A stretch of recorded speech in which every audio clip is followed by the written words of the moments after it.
तो फिर आप ही बता दीजिए, चोरों के साथ मुझे कैसे बात करनी चाहिए? Behave yourself, शेर। पिछले 8 सालों में इस कंपनी को जो भी पेमेंट्स की गई वो सब फेक थी पापा। ये सब डमाइन फीस थी। ना ये कंपनी एक्सेस करती थी और ना ही से कोई माल खरीदा गया है। इस बार मैंने ऑडिट से करवाया था, इसलिए मुझे पता लगा। और इन पेमेंट्स की अप्रूवल आपके छोटे भाई देते आए हैं।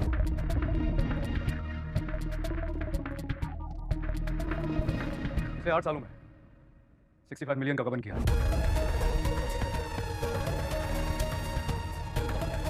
आपके छोटे भाई ने।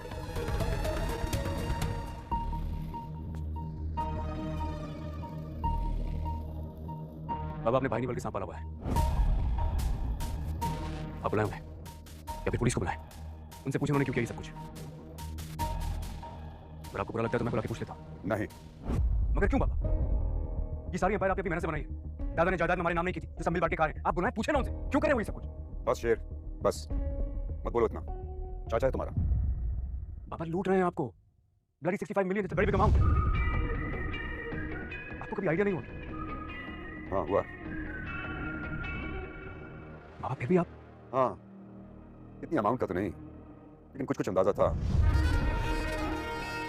यूँ समझो कि मैंने जानी का ऑडिट नहीं कराया, वो अपने ऑडिटर्स लाता रहा, तो जो रिपोर्टें वो बनाते रहे मैं उनको सच मानता रहा।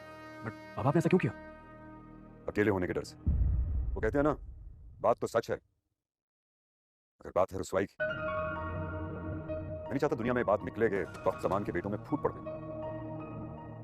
जमाना ये कह के हंसेगा कि उनके पास कुछ भी नहीं रहा, न दोस्ती और ना ही रिश्ते। बाबा लेकिन ये बात आप ही क्यों सोचते हैं? उन्हें भी सोचनी चाहिए ना, सगे भाई आप। वो छोटा है, उसका काम नहीं है सोचना कि किस तरह खानदान को जोड़ के रखना। ये काम बड़ों का। और मेरे बाद इस खानदान के बड़े तुम बनो, इसलिए तुम भी अभी से प्रैक्टिस शुरू कर दो। बाबा के जब तक ये बेवकूफ बनाते रहेंगे हम। शेर, बदर जमान चोरी तो करेगा मगर डाका नहीं डाल सकता मेरे सामने। तुम चौकीदारी अच्छी रखो और उसे चोरी का मौका मत दो। खामोशी से, ना उसकी सैलरी बंद होगी और ना ही तुम किसी को कुछ कहोगे। आप गलत कर रहे हैं बाबा। जिस शख्स को एक बार चोरी की आदत पड़ जाएगा, वो खेती करने में देर नहीं करेगा। जब डकैत बन के आएगा तो मैं ही देखूंगा। भाई है मेरा वो। चोरी से अकेली जात तो अल्लाह की अच्छी लगती है बेटा। बंदा तो अपनों के साथ ही जचता है बेटा। मीटिंग का टाइम हो रहा है, लेट्स गो। जय नसीब, जय नसीब। आज मेरे बेटे को इतना प्यार कैसे आ गया? बाबा मैं सिर्फ इतना कहना चाहता हूँ कि आप अपने आप को अकेला मत समझिए। मैं हूं आपके साथ। तुमको पता है मेरी जिंदगी का सबसे कीमती लम्हा कौन सा? जब तुम पैदा, मैंने तुम्हें गोद में उठाया ना और अपना हाथ बढ़ा, तुम इसी तरह मेरा हाथ था। मैं हमेशा आपके साथ हूं बाबा, आपका बाजू बन के। एक्सक्यूज मी सर, मीटिंग का टाइम है। कंटिन्यू। चलिए।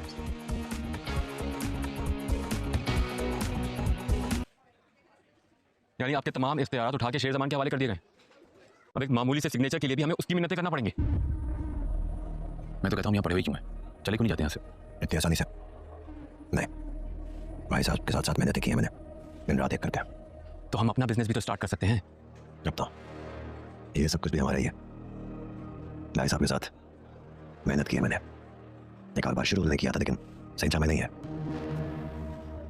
बैंकों के धक्के मैंने खाए, उन्होंने नहीं। साथ एक कदम पर चलाऊं मैं। मुझे तो कभी एहसास नहीं हुआ कि ये सब मेरा नहीं है, या हम दोनों भाई अलग अलग हैं। ये सब ना उस शेर जमान की वजह से हो रहा है। वो वापस आया ही क्यों? मेरा तो दिल करता है जान ले लूं उसकी। प्यार से मारेंगे बेटा, प्यार से कदे काटेंगे। यानी हम लोग अब शेर जमान की मौत होना ही पड़ेगा। नया पाकिस्तान है, मैं उसकी जमात करते हैं। वैसे बहुत जल्द उसे वापस भिजवा देंगे। मैं उसके रास्ते में इतने रोड़े अटकाऊंगा कि भाग जाएगा। वो बहुत सख्त जान है, लेकिन सीधा है। और सीधा इंसान जितना भी सख्त जान हो, बेजुखम वाले रस्तों से भाग जाया करता है। सबसे पहले तो आप इसके पैरों पे खड़ा करें इसको। आज ही इसकी बात पक्की करते हैं। और बाबा कम से पूछ तो लेते था। एकदम अचानक खड़े होकर नसीम का हाथ मांग लिया मेरी। तो ऐसी प्लानिंग समझता नहीं है बेटा। मेरी प्लानिंग बहुत बड़ी है। मैं चाहता हूँ तुम दोनों भाई साहब के दामाद बन जाओ। दामाद बनने के लिए जरूरी नहीं है कि उनकी बेटियों को आंखों पर बिठा कर रखें। और आप मारुष का हाथ भी मांग सकते हैं।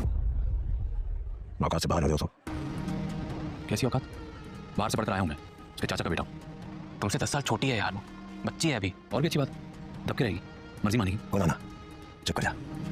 वहाँ बात कर ली है, मामला वहीं पे होगा। इस तरह भाभी के औलाद के हिस्से में से सारा हिस्सा में मिल जाएगा। उससे करते तो शेर था वहां, बड़ा हिस्सा खाने को। हो ही ना जाए। ऑडिट होने वाले ऑडिट करने आए थे, ये सब उन्हीं का किया था। अरे वो सब जानते हैं आपके बारे में, आपसे पूछताछ करेंगे तो क्या कहेंगे आप? भाई साहब मुझे अंगूठे में नहीं देख सकते।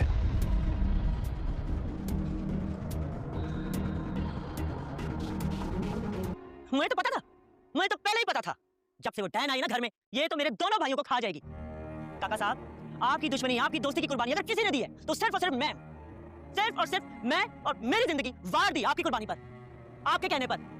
वो बेगैरत तो जहर खा के भी ना मरी, और ये बेगैरत दुश्मन की बेटी को ब्याह के इज्जत दे के घर में बैठा रहा, और अब लंदन जा रहा है उसे ऐश कराने। यहाँ मैं एक भटकती हुई रूह की तरह घूमती रहूं ना, जैसे कि ठेका उठाया हुआ इज्जत का, इज्जत अपने सर पे लेके भटकती हुई रूह की तरह घूमती रहूं इस घर में। बेगैरत हो गया। मैं नालायक हूं तो नालायक हूं। ताज बीबी, मैं बुरा बेटा हूं, बुरा भाई हूं, बुरा शौहर हूं, मगर मैं बुरा बाप नहीं बन सकता। काका जी, मैं अब मजीद किसी चीज का हिस्सा नहीं बन सकता हूं। अगर आप चाहेंगे ना काका साहब, तो मैं आपके लंदन वाले घर में भी नहीं रहूंगा। इतना पढ़ा लिखा हूं कि नौकरी करके अपने बीवी बच्चे को पाल सकता हूं मैं। देखा, अभी भी जिम्मेदारी नहीं लेनी इसने, अभी भी दुश्मन की बेटी को लेकर भाग रहा है। बेगैरत कहीं का। बस हो गई है ताज बीबी। वो सिर्फ दुश्मन की बेटी नहीं है, मेरी बीवी है, मेरी इज्जत है। उसने मेरी खातिर अपना घर छोड़ा है, बाप छोड़ा है, खानदान छोड़ा है, और सबसे बढ़कर वो मेरे बेटे की मां है इस वक्त, जो मुझसे इसलिए बात करने पर राजी हुआ है कि मैं उसकी मां को लंदन लेकर जाऊंगा। काका साहब, आपकी बेटी को सिर्फ दुख इस बात का है कि ये सारी जिंदगी आपकी फर्माबरदार क्यों बनी रही है, हमारी तरह से बगावत क्यों नहीं की है।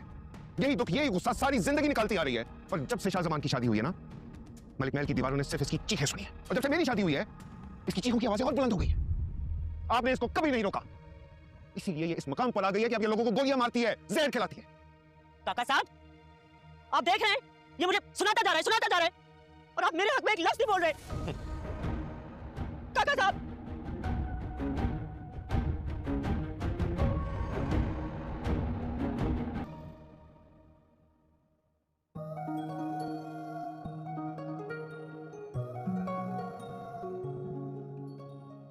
बुरी बात, सैयदों की लड़की है, स्टॉक मत करो। मम्मा इतनी प्यारी, मैं खुद को कैसे रोकूं? ये अकाउंट सब इसीलिए तो बनाते हैं, एक दूसरे को देख रहे होते हैं सब। ऐसी बात मत करो, शेर बुरी बात है। तुम्हारे बाबा का बैग लेने आई। मामा, बोलो। हम सैयद नहीं बन सकते क्या? सैयद बनते नहीं, सैयद होते हैं। तो ये रईस सैयदों से छोटे होते हैं क्या? सैयद आले रसूल होते हैं और रईस उम्मती होते हैं। आले रसूल किसी को खुद से कमतर समझते नहीं है, लेकिन हम उम्मती खुद को उनसे 2 कदम पीछे रखते हैं एहतरामन। तो क्या हम सैयदों की लड़की ब्याह के नहीं ला सकते? मना तो नहीं है। इनके घर में मना है। तुम इतने सीरियस हो? ये बात किसी गैर संजीदा इंसान के करने की है भी नहीं। ये बात है तो चलो बात करके देखते हैं। मामा, वो इतनी प्यारी है कि सितारे बामे फलक से उतर के देखते हैं। अब उनके शहर में ठहरें कि कूच कर जाएं, फराज आओ सितारे सफर के देखते हैं। तुम्हारे बाबा को बताती हूँ। Thank you mama.